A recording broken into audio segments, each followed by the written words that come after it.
एक दिन गोनई में सलोटो रहनी जा रिम झिम तू ना रहलू अभी आ कुंवर जी कहले के ऊपरवा समाजी लो सूत रहो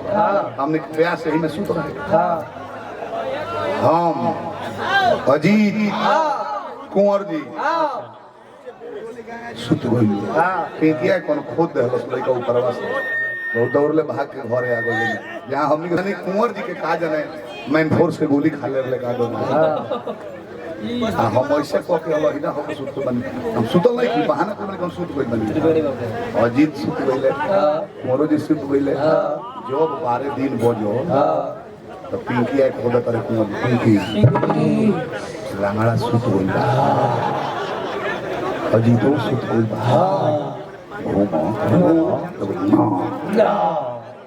गायत्री बा कहले रहले कोनो सामान मांगो त रखे को देख ना तो जन है कि ना भेटे को पिंकी तो ना तो जान जे उम्मीद में रह भेटे वाला भैंस पाल खाई हे पिंकी 500 रुपया दे ना 1000 दे ना हमर कपार दुखा जाई बोल के आओ कोनो कपार में करे ना बोले कि तोरा के हार किन दे ना तोरा के 8 लाख के कार किन दे ना हम देखो तनी सो तले अजीत आंख मिसते उठत कुंवर भैया काहे के 8 लाख पूंजी फसोइबो तारा मौजे से काम बा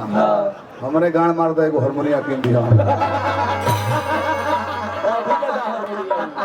अभी ले हारमोनियम चीना में धइले बा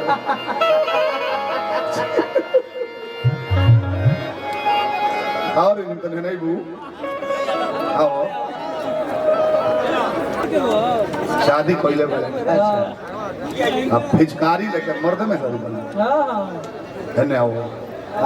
तुमर करेजा हो दोनों जने कह के रहन बा तू मोड़ी टोप ले लू हम होई का के टोपी पहना दी ले फिर करियर टोबू अभी कहाँ से लेके आई है जी? क्या बोल? बर्फ का ना कहले पहले हजारा न चले पूरा दिया लोग के ओकरा बाद मसला लाई कोइन में कपड़ा लपेट के गिरहिया पर छेद कर दिया और नायका लोग का फिचकारी है चाइनीज प्लास्टिक मोमोर चमोर दिए तरह फेंकला के बाद फुचू फुचू फुचू हर कौस के दम लाता कहता है कि ढपने में बिक देता है अपने लुंगी लेटा जाता है तो हमारे पुरान के हो जितना लंगड़ बड़े सो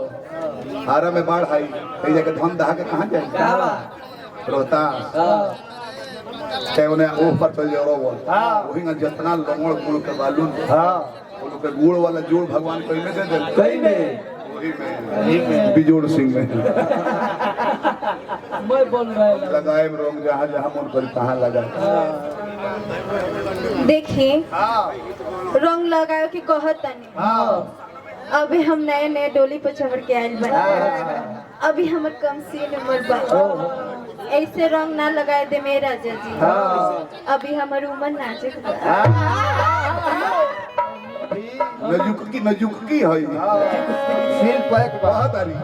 कि चढ़ल नहीं खायो मही जवानी सोना नाना